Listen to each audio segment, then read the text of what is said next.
The city was a ghost, suffocated in white. They called the wind in Chicago the hawk. Tonight, it was not a bird of prey. It was a prehistoric monster, a titan of ice and fury that descended from a bruised, starless sky. The snow did not fall. It attacked, driven in horizontal sheets that stung the skin like millions of glass needles. Every street was a frozen, impassable canyon, every building a mountain of ice. The city had simply stopped, surrendering to the assault. In the narrow alley between a shuttered bakery and a luxury condo building, the wind screamed, a high-pitched keen that sounded almost human. Here, sheltered only by a shallow alcove, Helena huddled over the small, trembling body of her daughter. Helena was 27, though the past 6 months had aged her a decade. Her hair, once a warm chestnut brown, was now a lank, frozen tangle plastered to her skull. Her body was beyond shivering. A deep, invasive cold had settled into her bones, a cold that felt less like a temperature and more like an ending. She was weak, her body ravaged by an anemia so severe that her blood felt like thin ice water in her veins. Her breaths were shallow, rattling in her chest.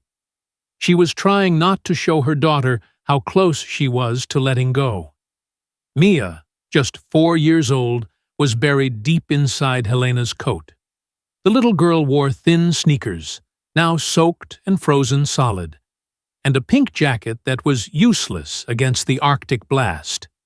In her gloved hand, she clutched a small, stained stuffed rabbit, its one remaining button eye staring blankly at the brick wall. "Mommy!" Mia's voice was a tiny, muffled puff of air. "My toes are sleepy." That scared Helena more than the cold, more than the darkness, more than the hunger. Sleepy toes were the first to go. "I know, baby. I know," Helena whispered, her lips cracked and stiff. She tried to rub Mia's legs through the layers of cloth, but her own hands were numb, useless clubs. "When the snow stops, we'll find a warm place, I promise." It was a lie. There was no warm place. The landlord had thrown them out that morning, her final paycheck devoured by the medical bills that had piled up since her diagnosis. Her job at the community arts center, her passion, her lifeline, had vanished when the new corporate owner, Harding Industries, had restructured its charitable funding. She had come home from her last shift to find their possessions in black trash bags, sinking into the rapidly deepening snow on the sidewalk. Now, those bags were just white lumps 2 blocks away, buried by the blizzard. Helena's vision was tunneling, the edges of the alley blurring into a hazy gray. The anemia, starved of food and warmth, was finally winning. The rumble of a distant snowplow sounded miles away. Her joints ached, a deep throb that felt like it was coming from her very marrow. She couldn't afford a doctor. She couldn't even afford a cup of coffee. "Mommy, sing the song," Mia pleaded, her voice trembling. "The one about the stars." Helena tried. She opened her mouth, but only a dry, rattling cough came out. The effort sent a wave of violent dizziness through her. The brick wall seemed to lurch forward, the screaming wind fading to a dull roar. "Mommy?" Helena's arms, locked tight around her daughter, went slack. Her body slumped sideways, her head thudding softly against the snow-dusted brick. "Mommy?" Mia whispered, pushing against the heavy coat. Helena did not move. "Mommy!" the little girl cried, her voice sharp with a terror that cut through the wind. She wriggled out from under her mother's arm, dropping the rabbit. She tugged at Helena's sleeve. "Wake up! Please, wake up!" No answer. Mia's small hands trembled.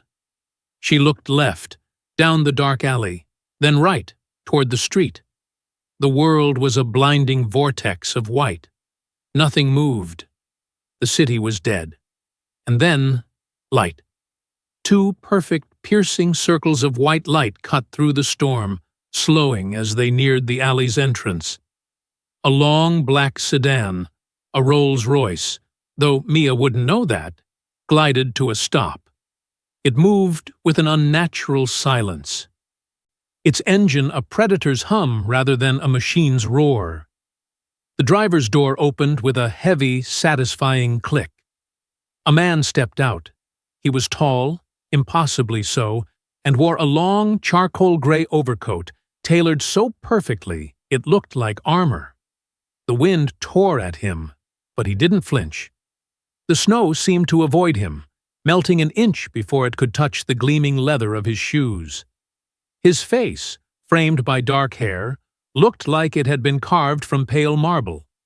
He was clearly not expecting to find anyone here, in this dead-end alley, in this impossible storm. He glanced toward the alcove and froze. He saw the woman slumped against the wall, half buried in a drift, unconscious. And beside her, a small child in a thin pink jacket, standing in the blizzard, staring at him. Mia stared. This man was not like the other people. He was quiet. He was the eye of the storm. Slowly, driven by a desperation that overcame her fear, she walked toward him, her frozen sneakers crunching in the snow. She reached his side, and, instead of tugging on his coat, she simply placed her small red hand against the cold, expensive wool. Her eyes, wide and full of frozen tears, looked up at him. She did not cry. Her voice was barely a whisper, as though she was speaking not just to him, but to the storm itself. "Please, sir," she breathed. "My mommy fell down. She's sleepy, and I can't wake her up." Darius had stood in this city for over a century. He had watched it burn and be rebuilt. He had weathered storms, financial crashes, and the endless, insignificant churn of human lives. He was the apex, the shadow king, the master of the long, cold night. His existence was one of immaculate control, of ancient power, of profound, unshakable boredom. But at this moment, standing in an Arctic gale, he was paralyzed by the touch of a 4-year-old child. He had sensed them before he saw them, a faint, flickering life, and the scent of blood, thin, weak, anemic, barely a whisper. Not a temptation, but an irritant, an imperfection in his perfectly controlled territory. He had been on his way to his penthouse office, annoyed that the storm was delaying a shipment. This child was a distraction. And yet, she had touched him, as if he were safe, as if he were merely a man. Maybe that man will help us. The thought, not his own, seemed to hang in the air, a phantom echo from the child's desperate hope. Darius blinked the snow from his dark lashes. His gaze, inhumanly sharp, moved from the girl to the woman. He saw it all in an instant. The exhaustion, the chapped, pale lips, the shallow breath that fogged the air. He could smell the iron-deficient blood, the encroaching hypothermia, the subtle chemical signature of starvation. He also saw, clutched in her frozen hand, a crumpled piece of paper, an eviction notice, and at the very bottom, a corporate letterhead. Harding Industries, a flicker of something. Not shame, not yet. Irritation. Harding was his. The man, the company. A tool. And this was the consequence of his tool's clumsy work. He looked back at the child, who still had her hand pressed to his coat. A hospital would be useless. She would be dead before the triage nurse even looked up. Her blood was too thin, her body too cold. She needed what no hospital could give. Without a word, he shrugged off his massive cashmere-lined overcoat. It was preternaturally warm, holding the heat of a body that generated no heat of its own. He knelt, draping it over the child. Mia vanished inside its folds, enveloped in a scent of old leather, ozone, and something else, something ancient and cold. He then turned to Helena. He scooped her from the snowdrift. She weighed nothing. He cradled her against his chest, her head lolling back.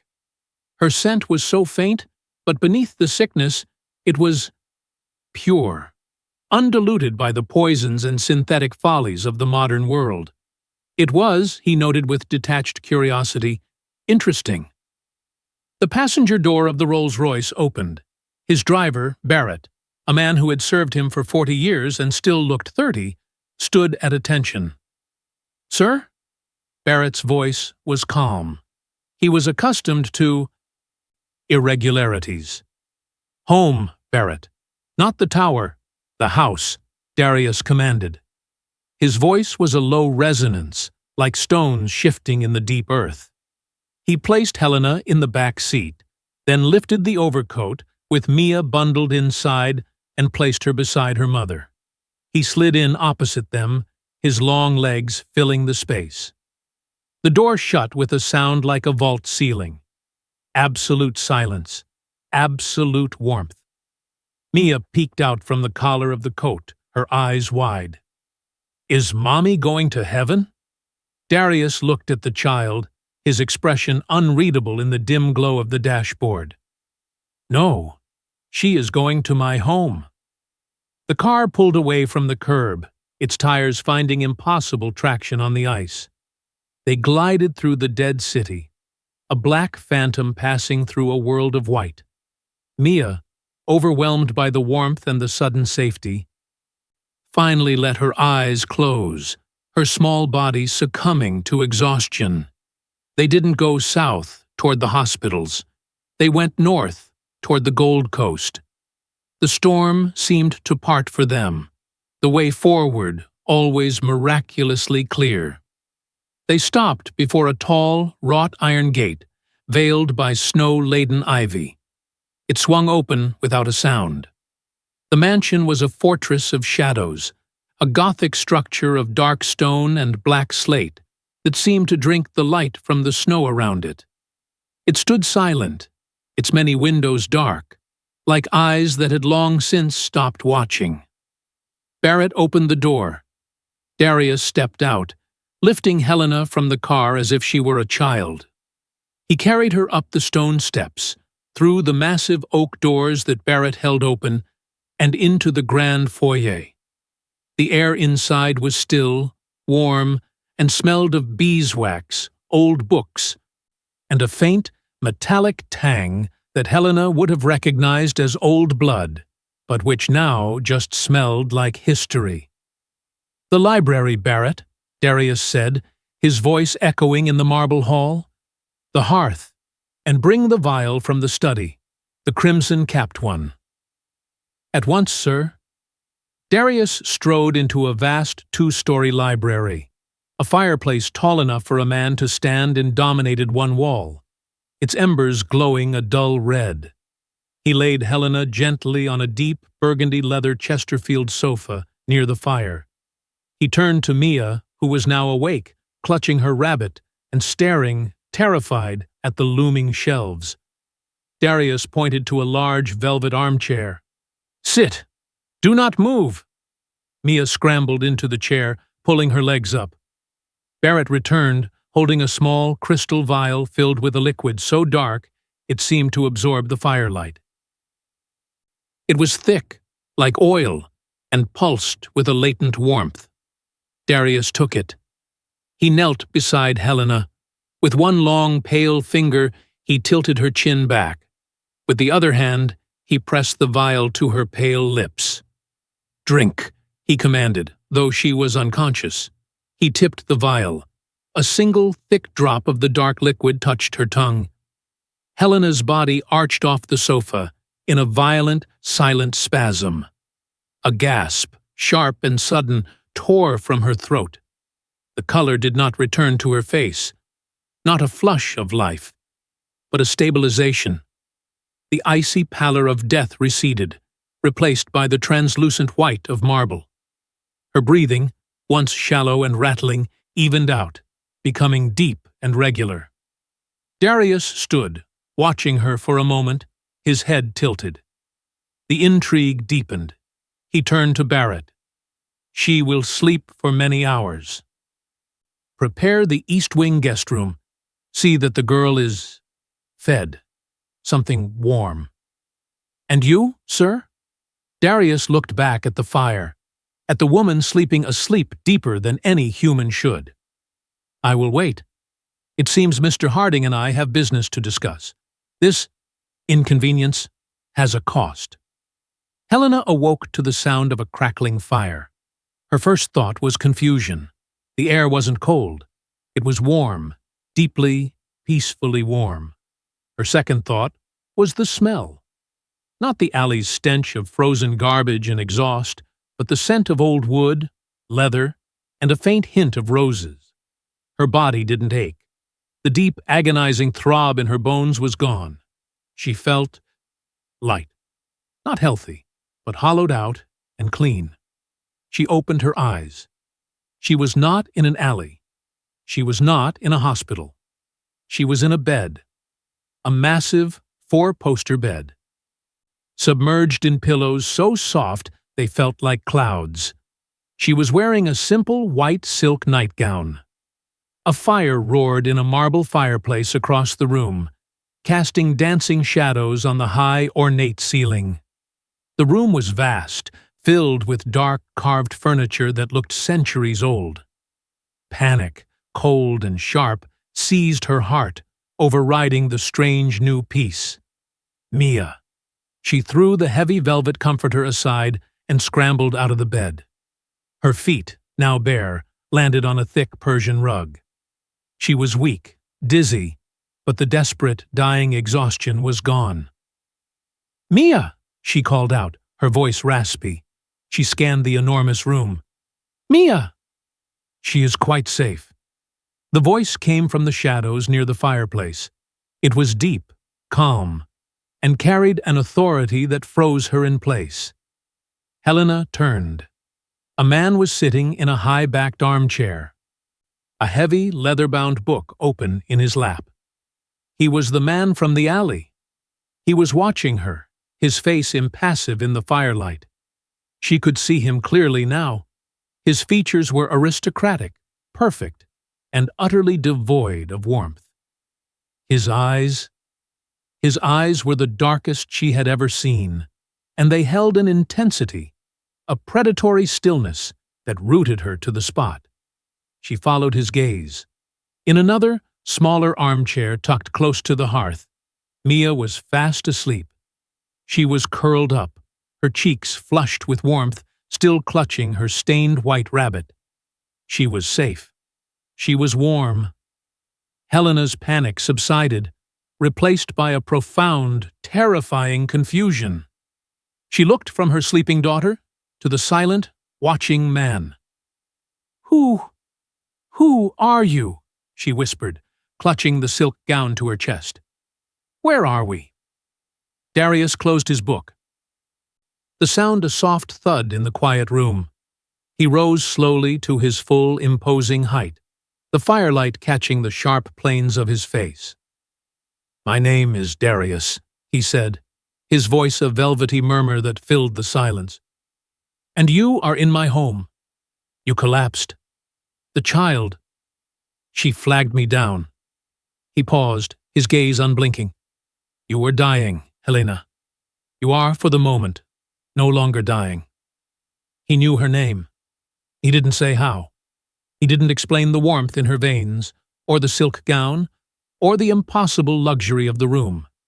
He just stated it as a fact, as simple and as absolute as the storm still raging, muffled, beyond the thick glass windows. Helena stared at him, at the impossible savior who looked at her not with pity, not with kindness, but with the focused, unsettling curiosity of a collector examining a rare, new acquisition. Helena's heart hammered against her ribs, a frantic bird in a cage that was suddenly too small. The man, Darius, regarded her with an unnerving, almost academic stillness. His composure was more frightening than any threat. "How do you know my name?" she managed, her voice a dry rasp. She took an instinctive step backward, putting herself between him and the chair where Mia slept. "Your coat. Barrett retrieved your belongings from the alley," he replied. His voice was a low, smooth baritone that seemed to vibrate in the air, a sound too rich for the lifeless room. "Your wallet contained your identification. Helena, age 27. No emergency contacts listed." He recited the facts as if reading a shipping manifest. There was no pity in his tone, only observation. The heavy door opened, making her jump. The driver, Barrett, entered. He was a man who seemed to exist in a permanent state of quiet efficiency, his face neutral, his movements precise. He pushed a silver cart laden with covered dishes.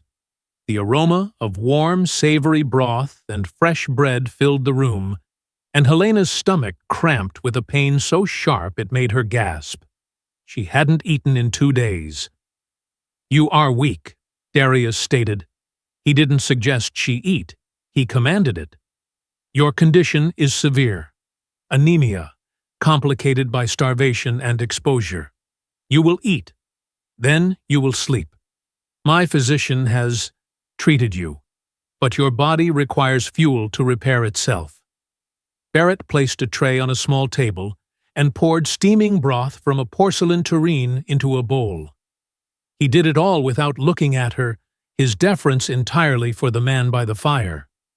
Helena stared at the food. Every instinct screamed trap. But the hunger was a primal physical force, overriding her fear. Her hands shook as she picked up the spoon. Darius watched her. He didn't move, didn't blink. He just watched her lift the spoon to her mouth. The broth was rich, impossibly so, and a wave of pure, restorative warmth spread through her limbs. It was the most delicious thing she had ever tasted. She ate, her movements growing less hesitant, more desperate, until the bowl was empty. He nodded, a fractional movement of his chin. "Good." A small stirring sound came from the chair. "Mommy?" Mia sat up, rubbing her eyes. She blinked at the roaring fire, the high ceiling, and the tall, dark man standing beside it. She wasn't scared. Her 4-year-old mind, still half asleep, processed the scene with a child's logic. "Wow," she breathed, her eyes wide. "Is this a castle? Mommy? Are you a king?" Helena froze, the spoon halfway to her mouth. "Mia, baby, stay there." Mia ignored her, scrambling down from the chair. She walked right up to Darius, her stuffed rabbit dangling from one hand, and tilted her head all the way back to look up at him. Darius looked down at the child. For the first time, his perfect marble composure faltered. He seemed wrong-footed. He was a creature of ancient power, of boardrooms and shadow politics, of silent, cold eternities. He did not know what to do with a small girl in a rumpled pink jacket. "You're very tall," Mia announced, stating the obvious, "and your house is very big. Do you have any toys?" "No," Darius said. The single word was abrupt, cold. "Oh." Mia's face fell. "That's sad. You must be lonely." Helena held her breath. But Darius didn't get angry. A strange, unreadable expression flickered across his features, so fast she thought she'd imagined it. He knelt, a surprisingly fluid motion for a man his size, bringing himself down to Mia's level. He did not smile. "I am not accustomed to guests, child," he said, his voice softer, though no less deep. "But you are safe here, and you are warm." He glanced at Helena. "Both of you. The storm is extensive. It will be several days before the city is clear. You will stay here." It was not an invitation. It was a decree. He stood, his attention shifting from them as if they were a task now completed. "Barrett will show you to your rooms. Rest." He turned and walked from the library, not into the foyer, but toward a dark, paneled wall. A section of the bookshelf shimmered and slid open, revealing a passage of absolute darkness. He stepped into it and was gone. The panel slid shut with a soft, final click. Helena stared at the spot where he had vanished, her blood running colder than the blizzard outside. The next morning, Darius stood in his study. The room was at the top of the mansion, encased in thick, soundproof glass that gave him a panoramic, god-like view of the frozen city below. The sun was a weak, pale disk, utterly failing to warm the world. On his massive obsidian desk lay the contents of Helena's purse, a near-empty wallet, a tube of chapped lip balm, a single small gold locket, and the papers that had condemned her. The eviction notice was standard. But the other letter, it was on heavy, expensive bond paper, bearing the logo of Harding Industries. It was a curt, professional letter informing the community arts outreach that, due to strategic restructuring, their corporate grant was being terminated, effective immediately. Darius picked it up, his expression unreadable. He pressed a button on an intercom system built into the desk. "Barrett, get me Mr. Harding." A moment later, a voice, tinny and obsequious, came through the speaker. "My lord, an unexpected honor. I trust the quarterly projections met your approval?"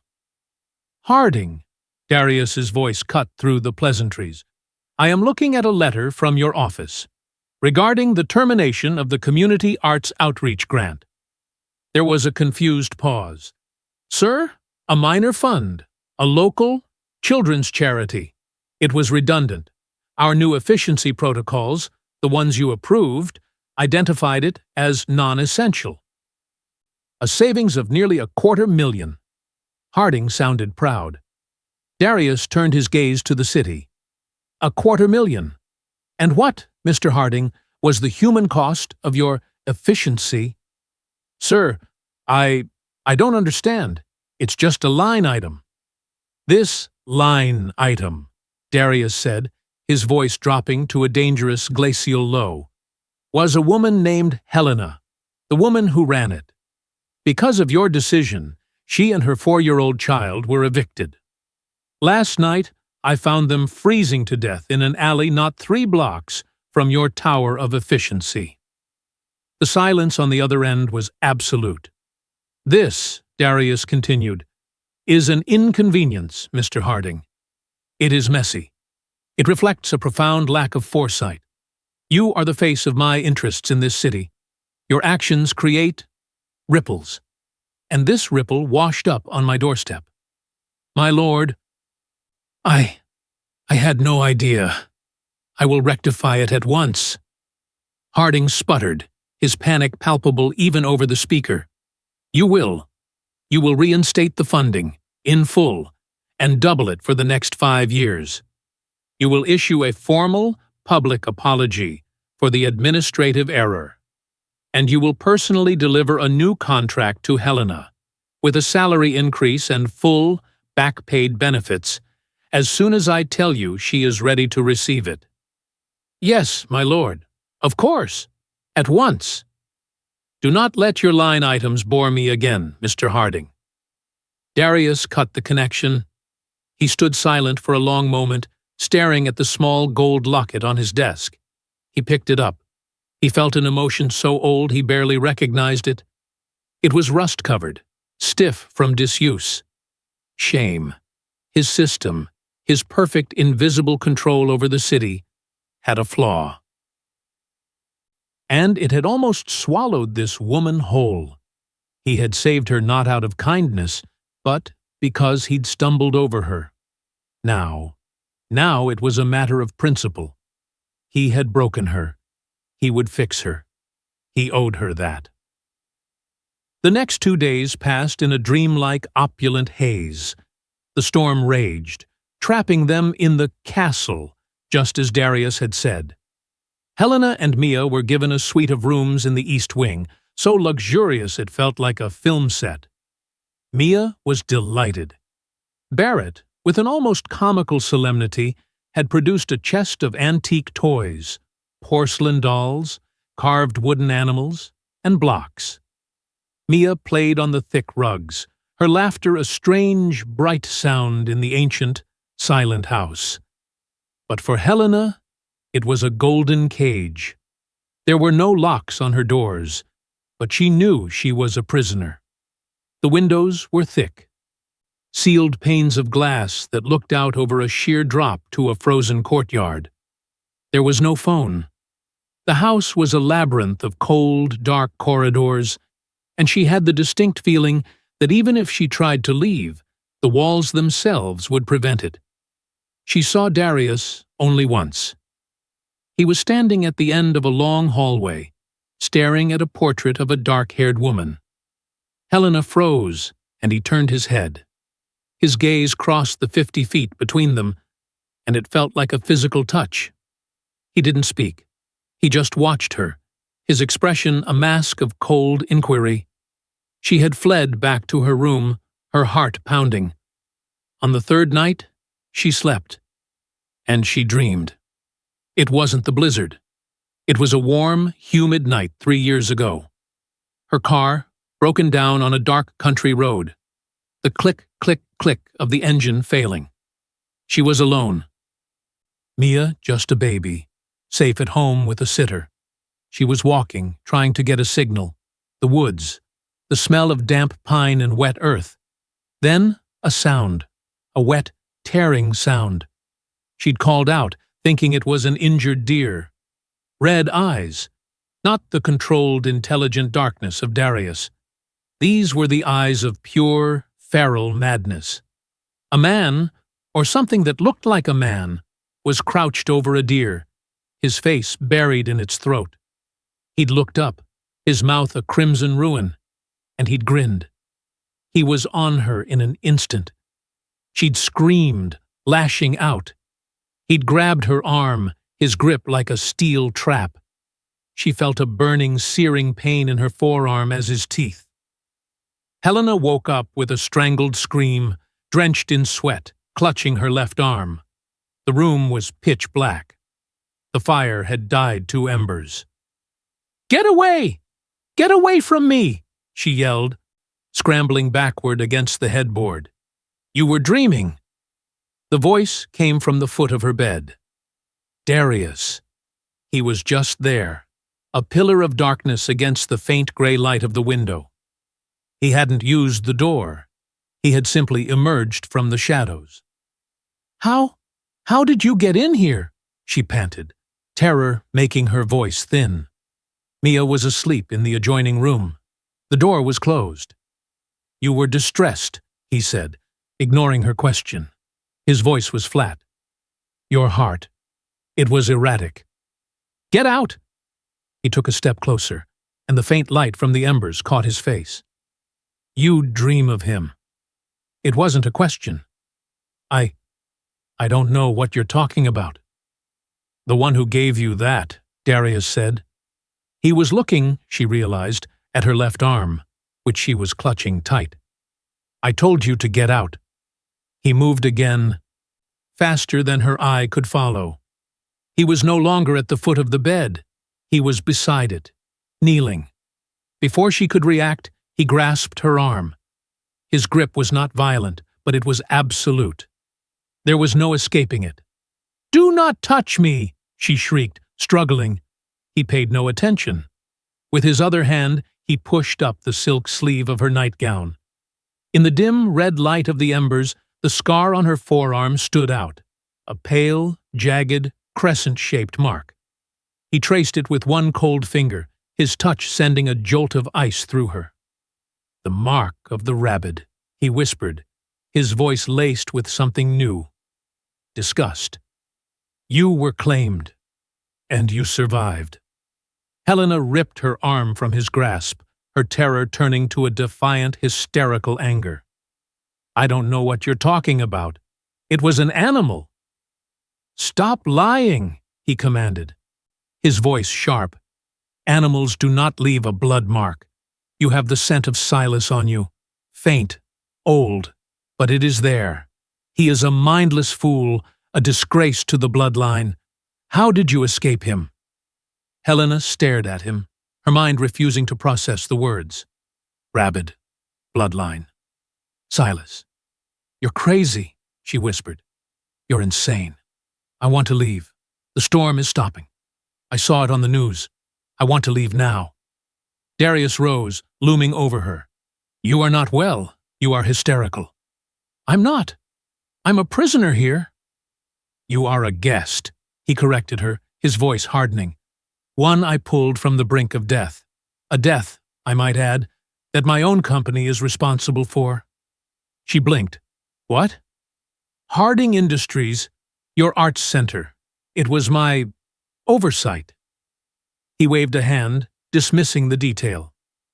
"It has been rectified. Your job is waiting for you. Your apartment is being restored. You have been compensated." This was too much. Her job? Her apartment? You did that?" "I corrected an error." "So I'm free to go?" She pushed, hope warring with her terror. "When you are well, and when I am certain he is not still hunting you."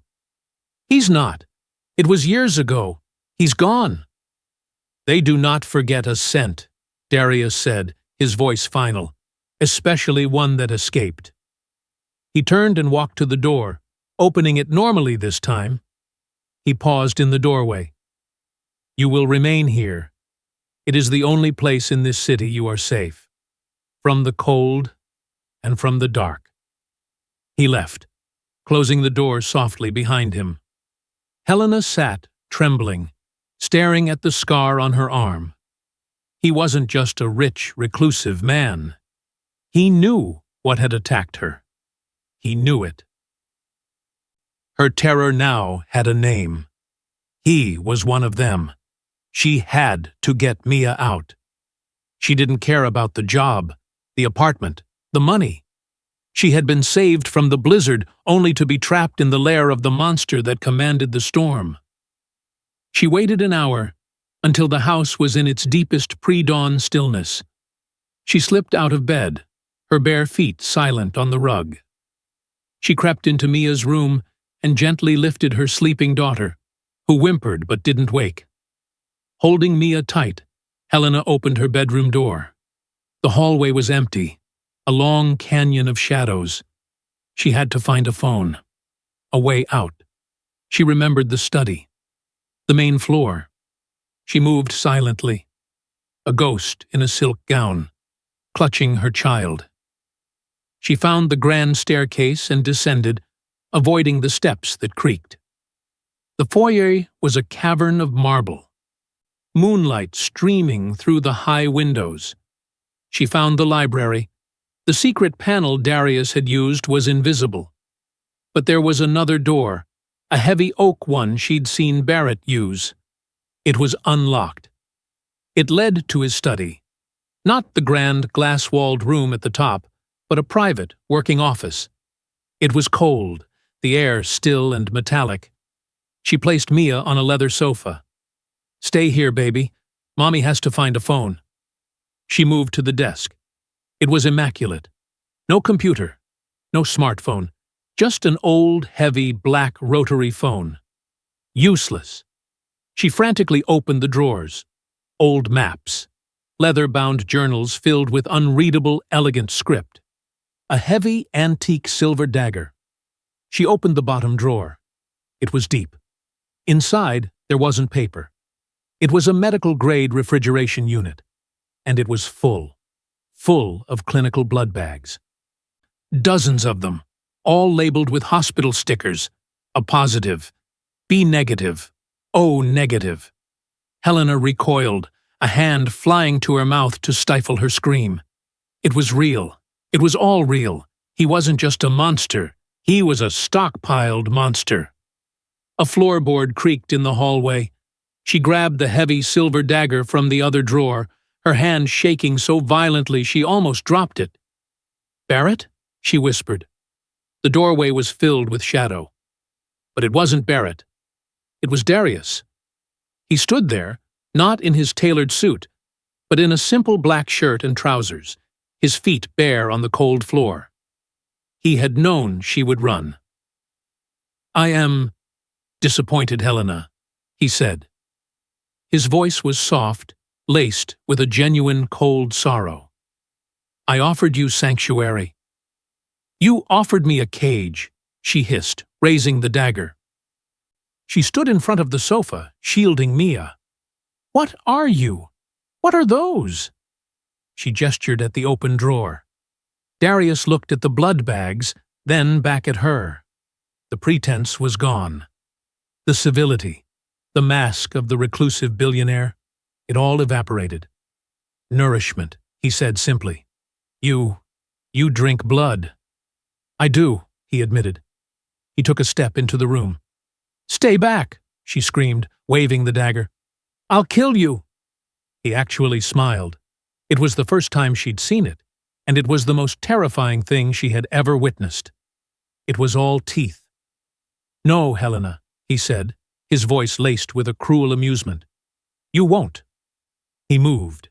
It wasn't a walk. It was a blur, a shift in the air, a whisper of movement.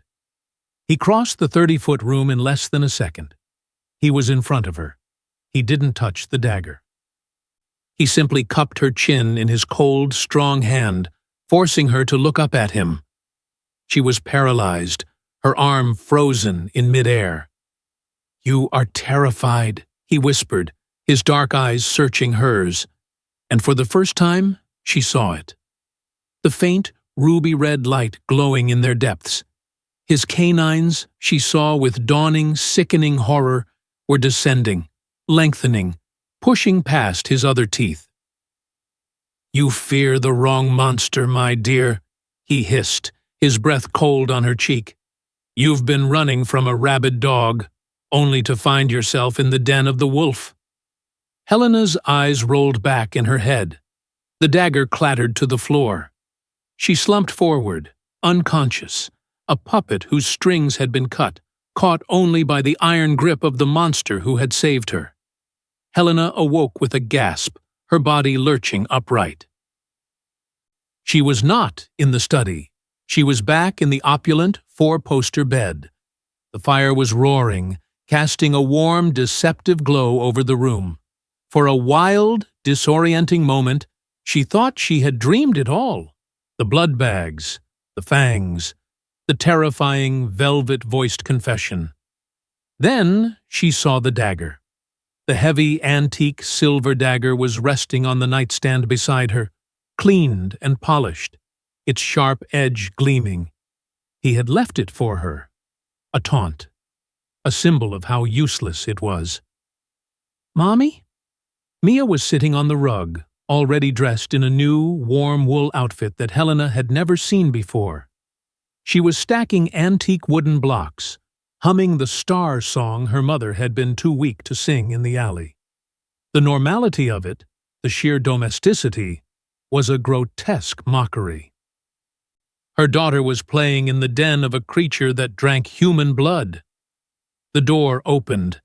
Helena scrambled back, pulling the comforter up to her chin, her eyes darting to the dagger.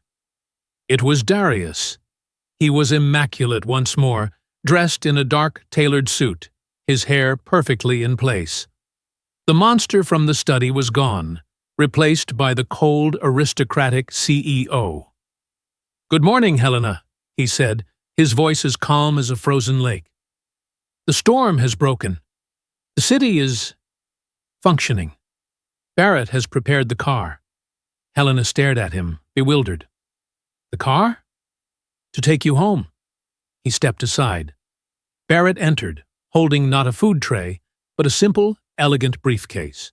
He placed it on the bed and opened it. Inside, Helena saw a new set of keys on a simple ring, a bank card, and a thick sheaf of papers. "I do not appreciate loose ends," Darius said, his voice devoid of emotion. He picked up the top paper. "This is the new lease for your apartment. It has been fully restored. This is a bank card. In it, you will find a sum sufficient to cover your expenses and your medical bills for the foreseeable future. A severance, if you will, for the inconvenience. He picked up the last document. And this is your new employment contract with the Harding Community Trust. Your funding is permanent. Your salary has been doubled. You are, as of this moment, free to go. Helena could not speak. This was not the act of a rabid monster. This was an equation being solved, a debt being paid. You're just letting me go? She whispered, her mind reeling. I corrected my error, he said, as if speaking of a miscalculation in a ledger. My systems failed you. I have rectified the system. You are no longer my concern. He turned to leave. Wait, Helena said, the word tearing from her throat. She looked at the dagger, then at him. What about him? The one who gave me this? She pointed to the scar on her arm. Darius paused, his hand on the doorknob. His back was to her, but she felt the coldness fill the room. Silas, he said. He is a feral cur. A mistake. He hunts by impulse, not design. Is he out there? He is. Darius turned his head slightly, his profile sharp against the light. And he will find you. The mark he left on you, it is a scent. He will be drawn to it, now that you are no longer under my protection. This city is not safe for you. And you'd just let me walk out into that? She asked, incredulous. He faced her fully. His eyes were dark, human, but utterly cold. You made your choice clear last night, Helena. You would rather face the dog than the wolf. I am honoring your choice. I do not keep prisoners. He looked at Mia, who was watching them with wide, curious eyes. The world is full of monsters. I am simply the one you have met. Go. Live the life my company almost took from you. But do not be foolish. He will not be as civilized as I have been. He turned and left. The door shut with a final, heavy thud. The apartment was beautiful. It was on the 20th floor of a new building overlooking the park, the snow on the trees sparkling in the weak winter sun. It was filled with brand-new, sterile, modern furniture. The refrigerator was stocked. There were new clothes in the closets, toys for Mia in her room. It was perfect. And it felt as cold and empty as the mansion. Helena locked the door, and the deadbolt, and the chain. Wow, Mommy, it's so high! Mia pressed her hands to the floor-to-ceiling window, looking down at the tiny cars. Is this our new home forever? Yes, baby. It's home, Helena said, her voice shaking. She ran a bath for Mia, the sound of the running water echoing too loudly in the silent apartment. She tried to feel normal. She tried to feel free. She had her life back. She had money, a job, a home. She had won. So why did she feel like a mouse let out of a cage, only to be dropped in the middle of a snake pit? He will find you. She spent the day in a haze of paranoia. Every creak of the building, every groan of the elevator, every siren in the distance made her jump. She kept checking the locks, her hand hovering over her phone, though she didn't know who she would even call. Night fell. The city lights were a cold, indifferent glitter. She put Mia to bed in her new room, reading her a story about a brave knight. Mia fell asleep, clutching her old, stained rabbit. Helena kissed her forehead, her heart a leaden weight. She went to the kitchen to make tea, her hands trembling. She looked at the brand-new knives in the butcher block. Useless. She knew that now. She was standing at the sink when the smell hit her. It wasn't a sound. It was a smell. That same half-forgotten odor from the woods 3 years ago. the coppery tang of old blood, the rot of wet earth, the sour musk of a starving animal. It was coming from the living room. She turned slowly. He was there, standing by the window, his back to the city lights. It was not Darius. Where Darius was tall, elegant, and controlled, this creature was wrong. He was gaunt, his body twisted in a permanent, hungry crouch. His clothes were the same filthy rags she remembered from the road. His hair was a matted, wild mess. He was sniffing the air, his head twitching. "Found you!" he hissed. The voice was like dry leaves scraping concrete. "Found you. Knew you were still here. Smelled you." He grinned, and his mouth was a ruin of broken, blackened teeth and oversized fangs. His eyes were not the intelligent, glowing embers of Darius. They were milky, frantic, and utterly insane. "Silas," Helena breathed, backing away. "Mine," he snarled, taking a step toward her. He was favoring one leg. "You got away. He bit me. The Dark One. Years ago. Cast me out.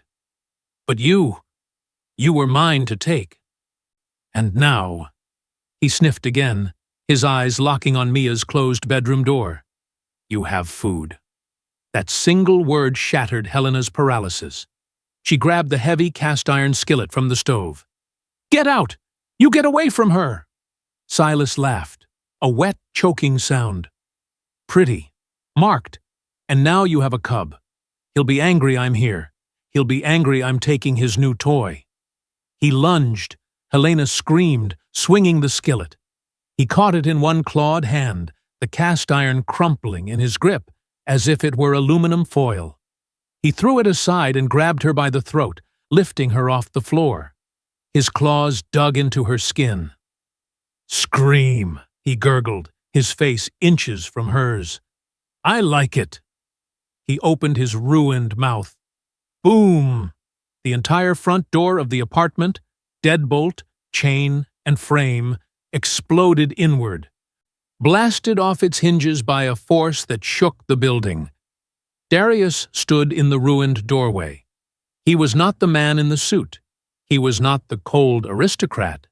This was the wolf. He was drenched in shadow, the lights of the hallway flickering and dying as he passed them. His eyes were two burning crimson pits of pure rage. His fangs were fully extended, and a low, resonant growl that vibrated in Helena's bones filled the room. Silas, seeing him, recoiled in pure animal terror. He dropped Helena, who crumpled to the floor, gasping for air. "No!" Silas whimpered, scrambling backward. "Lord, Master, I was just hungry." "You dare hunt in my city?" Darius's voice was not a voice. It was a sound from the abyss, layered and echoing. "You dare touch what I have claimed?" Darius didn't walk. He glided, a blur of shadow. Silas shrieked and tried to scramble out the window, but Darius was on him. It wasn't a fight. It was an execution. Darius grabbed Silas by the throat, lifting him into the air as easily as Silas had lifted Helena. The rabid creature clawed and kicked, but his limbs were useless. "You are filth!" Darius hissed. "An error!" And errors. He squeezed, the sound of cracking bone filling the room. "Must be erased." There was a final choked gurgle. Darius threw the body aside. Silas hit the far wall and then, he didn't bleed. He simply crumbled, his body dissolving into a pile of ancient gray dust and tattered rags. Silence. The only sound was Helena's ragged, sobbing breaths. Darius stood in the center of the room, his chest heaving, the crimson light slowly fading from his eyes. He looked at the dust, then at Helena. The monster receded, leaving the cold, controlled man in its place, though his fury still radiated like heat. Mia's door opened. The little girl stood there, clutching her rabbit, her eyes wide with sleep and confusion. "Mommy?" There was a crash. Helena crawled to her, pulling her into a fierce embrace. "It's okay, baby. It's okay. The bad man is gone." Mia looked past her mother's shoulder at the tall, dark man standing by the ruined door. She didn't look scared. She just looked tired. "Hello, Mr. King," she said softly. "Did you make the bad man go away?" Darius looked at the child, and his rigid, furious posture softened. He nodded once. "Yes." Helena stood, pulling Mia behind her. She looked at the dust pile. She looked at the ruined apartment, her freedom. And she looked at the man who had just saved her life by becoming the very thing she feared most. He had given her freedom, and he had been right. That freedom had almost gotten her and her daughter killed. She finally understood. Her entire life, she had been afraid of the dark, of the monster in the shadows, but she was learning that monsters were not all the same. One was chaos, a mindless, rabid hunger that only sought to consume. Silas was a slave to his nature. Darius, he was something else. He was a monster, yes, but he was a monster of order, of control. A monster who chose. He had chosen to save them. He had chosen to correct his company's error. He had chosen to let her go. And then, when that choice had endangered her, he had chosen to protect her. She had been judging him for what he was, not who he was. She had been judging him by his nature, not by his actions. That, she realized, was the lesson. It wasn't about humans and monsters. It was about choices. Mr. Harding, a human, had nearly killed her with a signature on a piece of paper. Darius, a vampire, had saved her with a vial of his own blood. The world was not black and white. It was a universe of complex, terrifying gray. She looked at Darius, his suit unruffled, his hands clean. He was the most dangerous thing she had ever seen, and he was the only reason she was alive. "What now?" she whispered, her voice trembling but not with fear, with a fragile, new understanding. Darius held out his hand, not to grab her, not to force her. It was an open, pale hand, offered. "Now, you choose, Helena," he said, his voice quiet. The resonant power returned to it. "You can have this life. I will have Mr. Harding post guards. You can try to be normal, and you will live in fear every night that another like him will find you." He paused.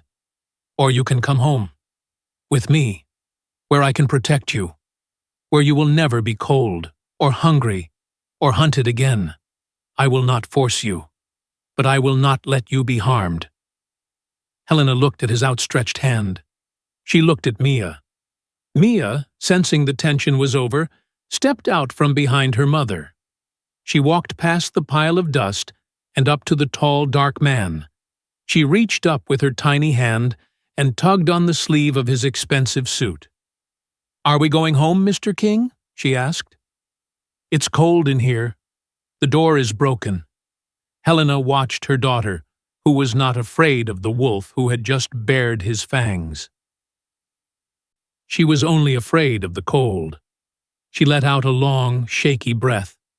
She walked forward and put her hand in Darius's. His skin was cool, not cold, and his fingers closed around hers with a gentle, possessive strength. "Yes, Mia," Helena said, a single tear tracing a path through the grime on her cheek. "Yes, baby. I think we are." As they walked out of the ruined apartment, past Barrett, who stood waiting silently in the hall, Helena finally felt the terror she had carried for 3 years begin to fade. She was not a prisoner being taken back to a cage. She was a survivor, choosing her sanctuary. She had learned that you cannot judge a being by the label the world gives them: human, monster, vampire, CEO. You can only judge them by their actions, by the choices they make. Family isn't always the blood you are born with. Sometimes, it's the people who choose to stand between you and the eternal night. And in the heart of the monster's den, she had, against all odds, found a home.